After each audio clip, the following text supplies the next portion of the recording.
Hello, everyone, and welcome to another Restrung podcast. My name is Sander Vika, your extremely average club player turned tennis podcaster. We thought it'd be a good time to check in on the Australian Open with the men's matches going into the semifinals on Friday and what quarterfinals we had, not just from a playing level perspective, but also from a drama perspective. If we first look at the top half of the draw in terms of the semifinal. So Carlos Alcaraz is set to face off against Alexander Zverev for that first semifinal, which we don't quite know yet when that's going to be played, whether that'll be played as the first semifinal or the second. But outside, really, of a Jannik Sinner and Carlos Alcaraz final, you have to think that this, on paper, will be the matchup of the tournament. On one hand, Carlos Alcaraz, who's been playing about as well as you could possibly play, really. The eye test certainly has been incredible. He's been serving very well, and that match against Alex de Minaur was nothing short of remarkable. I mean, in any match where you can win over 75 of your first serve points and win almost 50% of your break chances. I mean, that's got to be a recipe for success. And not just that, but a lot of people were alluding to the nature of the match that we were going to be in for. I think it even surpassed that, really. Just the aggressiveness from Alcaraz. And when he wasn't on the front foot, the ability to counterpunch, the ability to withstand 1, 2, 3 blows, and then ultimately rip a shot down the line on the backhand, rip across court forehand is just something sensational to behold. And then, beyond that, it's the variety that he's able to bring to the court. We often talk about Jannik Sinner and the kind of the powerful ground strokes that he's able to produce off of both wings. But I mean, the way that Carlos was able to both harness Demon's power, which for Demon's relative standards was quite high. And again, we don't have the exact figures here, just from an eye test perspective.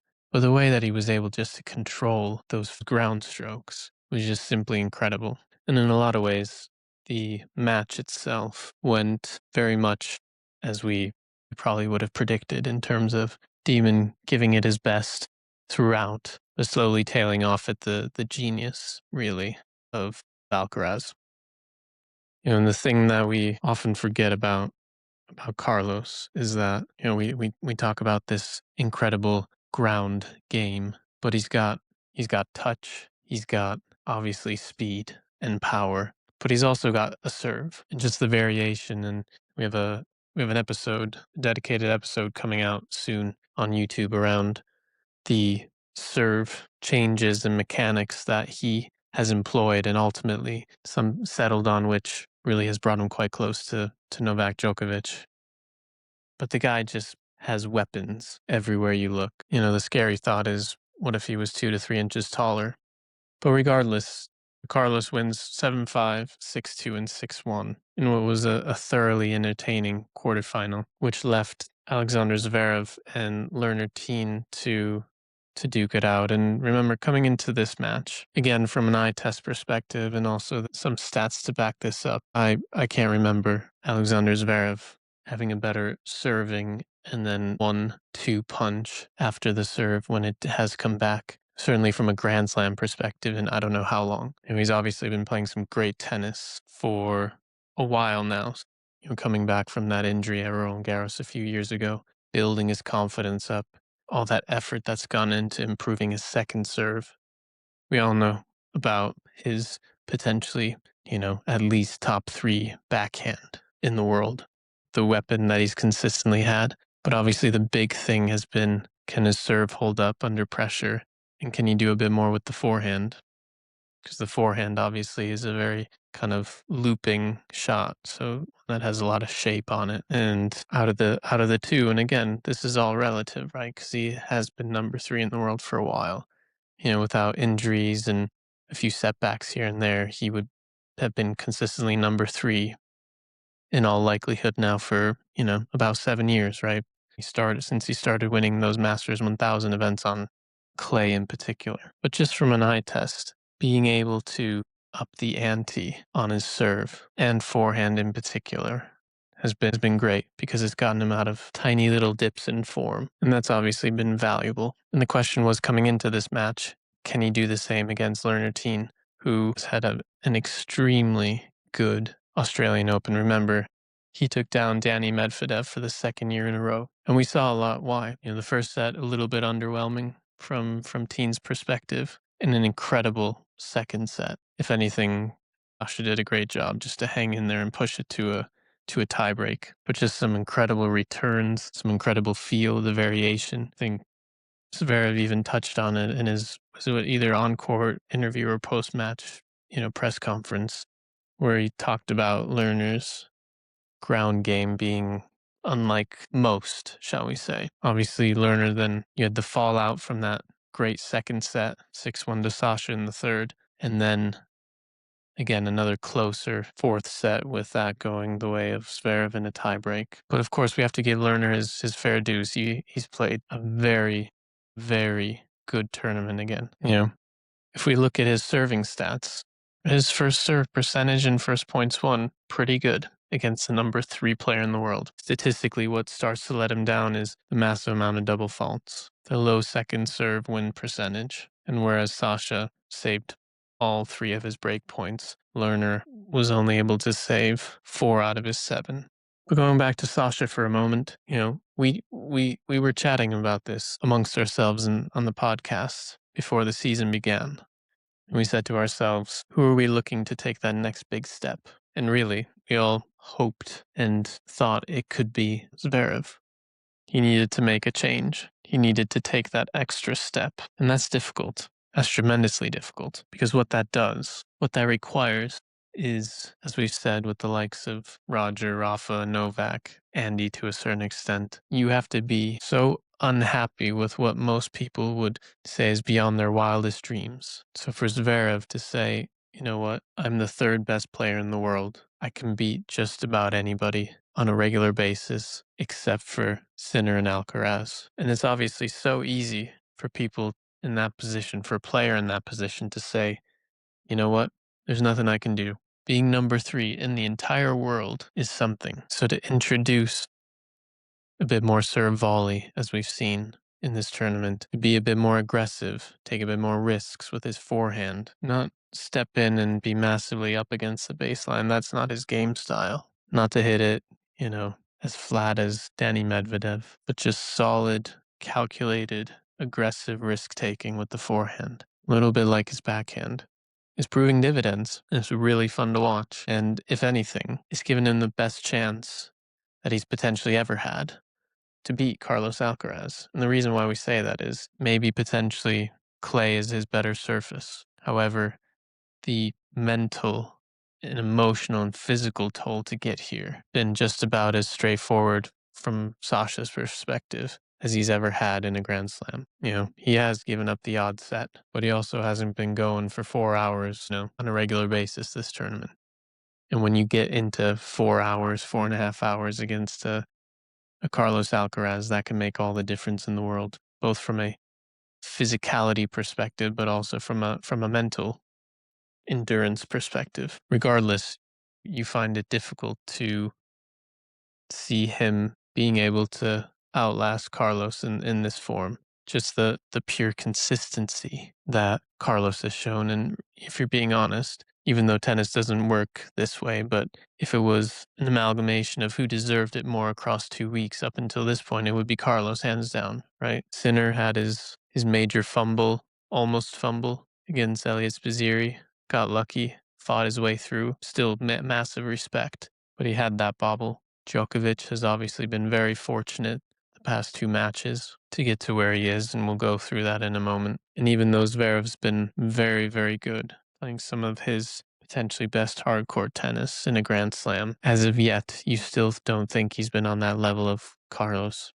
Now, if we go to the bottom half of the draw for that semifinal, kind of let the cat slip out of the bag on this one. But our first semifinalist from that half of the draw was Novak Djokovic, and a very odd one, really, but a very good comparison, which I think it was Jim Courier had for it on the broadcast, which was very much, although even more, similar situation to what Jannik Sinner had in Wimbledon last year. 2 sets to love down, being outplayed by quite a margin, and then fate intervenes. Now we still have yet to know the specifics of Musetti, but he was playing some great tennis. Statistically, nothing to rave about. There's no particular stat, unless you count winning almost 50% of your break points against Novak Djokovic to be a standout stat. But that backhand was firing.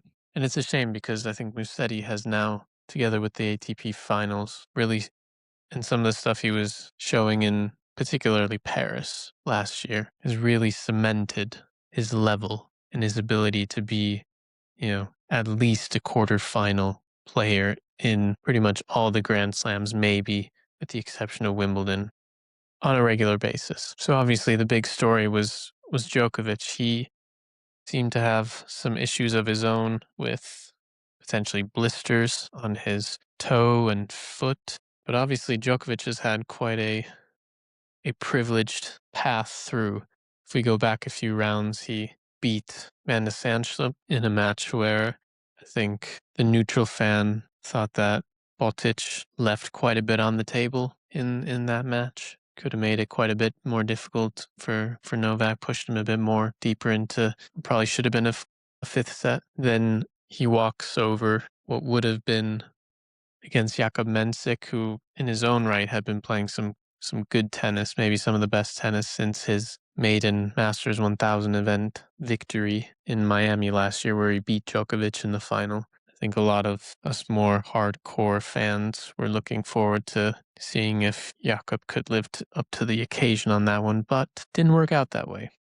And then you have what seemed to be a very out of sorts Djokovic against Lorenzo Musetti in the quarterfinals, unless something was massively going to shift. Seemed pretty much for certain that he was going home, and the streak of semifinals at Grand Slams would end there. But obviously wasn't meant to be.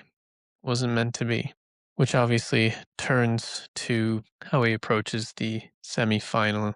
And to do that, we'll talk about the last quarterfinal and therefore the last semifinalist, which is Jannik Sinner, who beat Ben Shelton. Has to be said fairly convincingly in the end. Maybe not as convincingly as Carlos did towards the end of his quarterfinal with Demon, but very much looked like back to business as usual for Jannik. And almost kind of a relief you could see on his face when he won that match.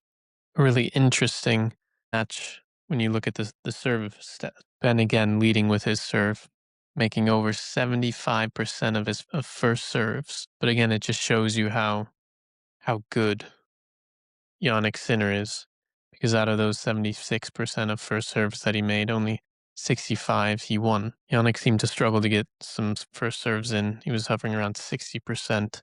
But out of those 60%, won over 75% of his first serves, which again, big time stats, big time play. And perhaps more importantly than anything else, he won 64% of his second serves. And I mean, Yannick's ground game, the way that he was able to maneuver Ben out of position, it was only until kind of midway through the match where you thought that Ben's ground strokes were making a bit more of an impression, had a little bit more bite, but it's so easily done against Sinner because his ground strokes are just unbelievable. The angles he was, again, off both sides, off both wings, was able to create is just insane.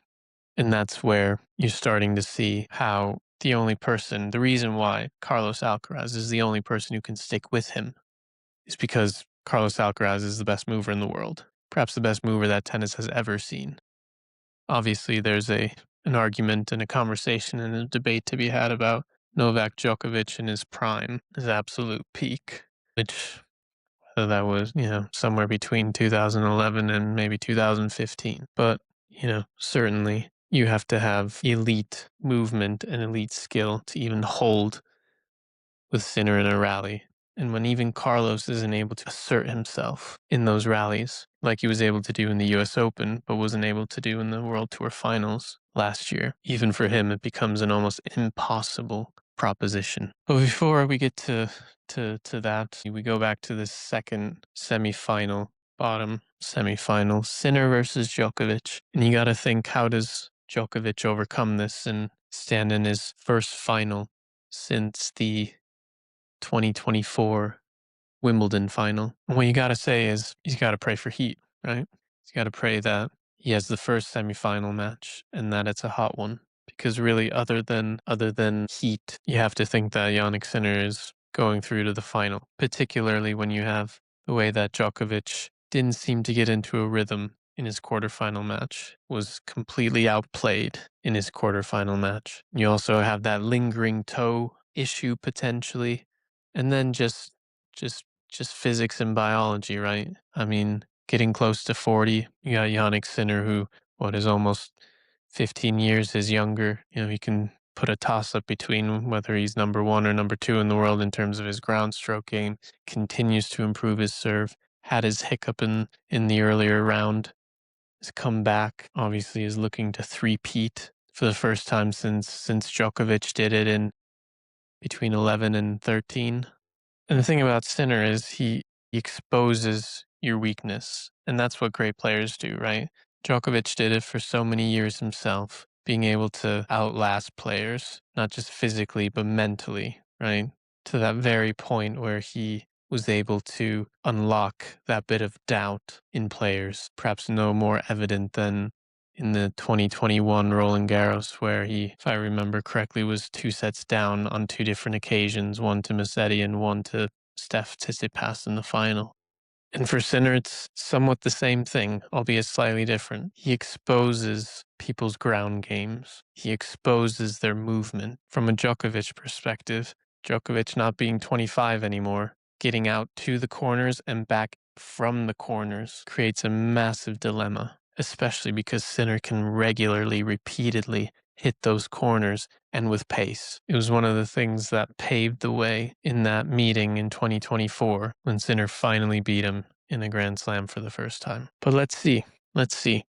We've got Alcaraz, albeit much more narrowly, getting through to the final past Alexander Zverev, and Jannik Sinner quite comfortably getting past Novak Djokovic and ending the dream for 25, at least here down under this year.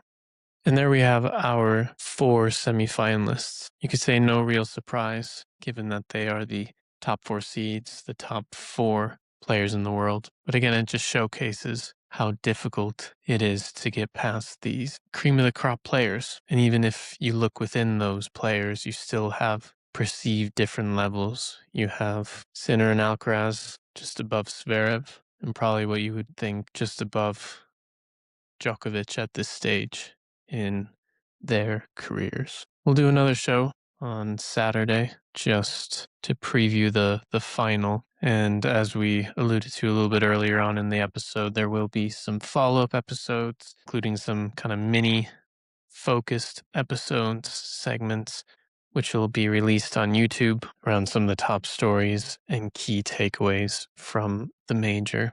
Well, we hope you enjoy semifinal Friday. We certainly will. And here's to some good tennis. I'm Sander Vika. You've been listening to Restrung. We'll catch you again this weekend. Bye for now.